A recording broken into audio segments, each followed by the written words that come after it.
Hey, welcome to 23 Degrees Sideways. We're going to do a short, this time it's going to be short, not 20 minutes, part 3 on the Canada article. And I'm going to talk a little bit about my stumbling towards utopia thought process here. In the Canadian article, the discussion that it engendered on social media with TG and my friend, I'm just not naming my friend because we're doing privacy, and a couple other people is it's pretty interesting. So one of the people, talks about how most of Canada is great at doing things better, and then he uses the example of Alberta, where you can't have the government touching their guns and taking their money, and that's their attitude. And it's funny that someone who opposes the personal wealth idea also just has to bring guns into it. Like, the gun control argument is it's so part of authoritarianism. It's kind of weird that it just has to get in there. It's kind of like the mandatory Trump bash. We're talking about Canada and Canadian taxes, so we have to bash Trump for some reason. It's one of those odd things. Now, when I mentioned in the discussion that a significant part of Canadians, the Canadian working population is urban working population, non-industrial, white collar, is in the United States, the response that I got from one Canadian was that it's because of weather and retirement. Arizona and Florida have been favorite places for Canadian snowbirds for decades. And it's interesting. Then he says that that Canadians are giving up their citizenship for this, which is not true. And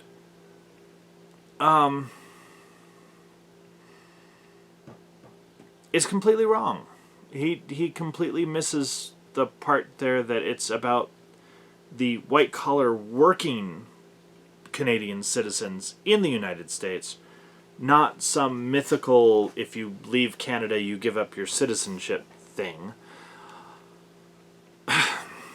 Of course, we have TG and the socialism with the Penn Station argument, which gets much larger than that.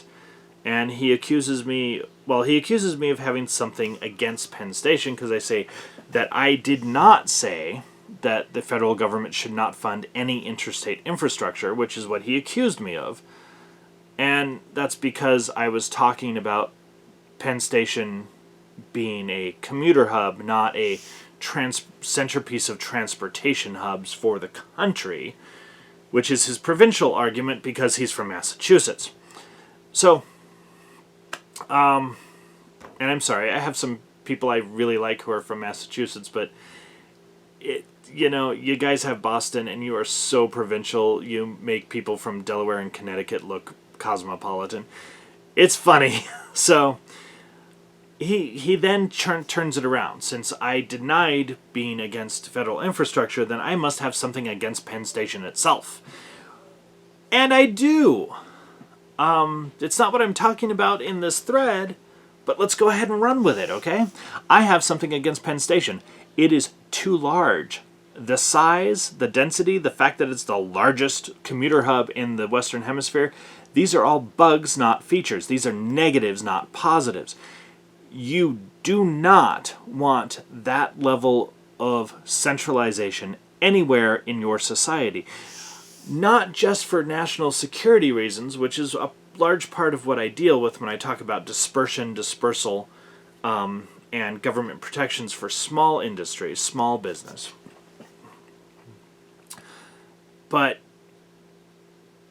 disease control, efficiency of movement, there's any number of reasons. Just choice, just plain choice, the ability to be somewhere else, go a different route. There are any number of reasons why Penn Station should just be blown up and turned into, and you should just reroute things through 8 or 9 hubs. And, yeah, I know I said 7 last time, but then I looked more, and it's like 8 or 9, maybe 12, maybe 14. of course, you can't because everything is so built on, and the Boring Company isn't going to operate in New York no matter what you do. It's such a mess. It's an insoluble mess to a large degree. And New York City is going to remain our weird little control experiment for horror, while even if we get the rest of the country to do better things with dispersion and integrating environment into our lives. You just can't do that with New York. But yeah, I do have something against Penn Station, and the hyper-centralization is a large part of that. Okay? We should be operating in a much more distributed fashion. Distributed fashion is more resilient than centralization. In a comment in there, I said, oh, hey, yeah, I used to work on mainframes, too, instead of network computers. That sucked also. And I don't think he's not going to get it. Okay, he's not going to get the reference because it's a little too obscure. I'm the master of obscure references. But so in 20 years, when people are writing retrospectives on the course of the Corona 1984 virus thing, one thing I suspect is going to be noted is that currently is, a utter and complete refusal of people to accept or acknowledge that overly large, dense, centralized urban environments are a significantly bigger issue than any other factor in disease spread and environmental contamination. And that we're getting into the virus topic there, but that's part of it, okay? That's part of what I'm going to talk about here, what I am talking about here, which is the centralization problem. Centralization is bad when you get beyond a certain scale. You need a distributed network idea, especially with transportation. We are so far beyond the extremely limited transportation system of the 19th century where it was literally dirt roads or trains. We don't live in that world. We don't need to live in that world again, okay? But the transportation hub model that you had then is wrong now. Doesn't work now, doesn't exist now, okay? There are 3 hubs within commuter working distance of me, kind of in the middle of nowhere out in the west, and none of them are in major cities, and all of them interconnect pretty well with rail and the trucks. We don't have any water transport here. And that's just regional freight shipping, mostly California, Nevada, Arizona, and it's not centralized. The reason it's not centralized is centralized doesn't work. You can't put that much moving stuff in one area and have it model well. Even if you go with a centralized authoritarian system, it doesn't model, it doesn't work, it doesn't flow, okay? You have a star system. The topology is star nodes that interconnect. And while it can seem more chaotic, it is almost incomprehensibly chaotic just looking at the Northern California and Nevada freight infrastructure. But that chaos is a good thing. It makes you uncomfortable if you need to control it. But if you need to be served by it, work in it, or move goods, it's a bonus. It's a huge thing. So Penn Station is an example of the bad side of that, okay? It needs to be more hubs. It needs to be a lot more hubs, and it needs a better star topology. It's not even a ring topology. It's literally, it's a monolithic crap hole. And this gets into a large part of how we try to structure things with government and government mandate systems. Is people want this one centralization that gets one set of easy to understand rules and procedures for everybody, and it all works one way, and that does not work. That just does not work. So, yeah, TG, I have something against Penn Station. And it's kind of a big, huge philosophical hobby horse that I have, and it's against a lot of things in America. We need to have fewer mega anythings, less monopoly, less centralized infrastructure. Yes, we need to improve our infrastructure, but centralizing it is not the way to do that. Looking right now, again, at the virus, the spread is in large part due to overcentralization. It's hard to have a functioning cohort dispersed bubbles of isolation and control. It's much harder to have that when you can't function in a dispersed fashion. And our economy has been shown how bad that is.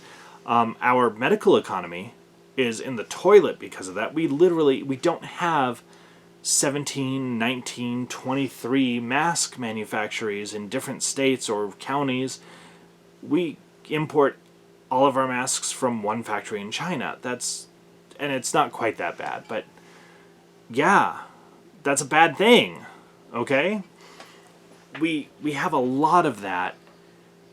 And the more government gets involved, the more that seems to happen, especially when it comes to government regulation of industry, because government regulation of industry always favors large, centralized, and I'll say aristocratic forms. There's a libertarian argument that without regulation there would be no large mega corporations, that they just wouldn't exist without the government funding them or something. It's not entirely true. You do need government regulation to ensure a free market for individuals. Individual entrepreneurship, small business, you really do. There's a certain level of regulation that you need because otherwise it will be all monopolies. Libertarian argument for later. But yes, a lot of government regulation, the tendency of government regulation is to centralize and monopolize, to create that smaller aristocratic class, and I'm just going to use the word aristocratic because it just fits, that controls everything. In order to fight that, you need a different set of government regulations that prevent government from enforcing that or encouraging that. Penn Station is a fantastic example. This whole article about Canada is actually a pretty good example, but one of his examples, Penn Station in particular, is a fantastic example of how a government monopoly system, a government centralization system, a government mandated centralization system is structurally unsound. To contrast that with the Metro is actually a ring and star topology. It's a hybrid ring and star topology, and it does in fact work better. So there you go. Just in basic physical world, the ring and star system does actually work better than a central hub. Now, this is the part of where I talk about stumbling towards utopia, where it's very difficult for me to clearly state what I think. And that's why we're stumbling. But situations like Penn Station should not arise. And if we're going to use government for anything, we should use government for preventing that, for funding, if we're going to use funding, dispersed topologies. Think about it. It's very sideways. It's really hard to actually shift your mode to, but there you go. Have a good one.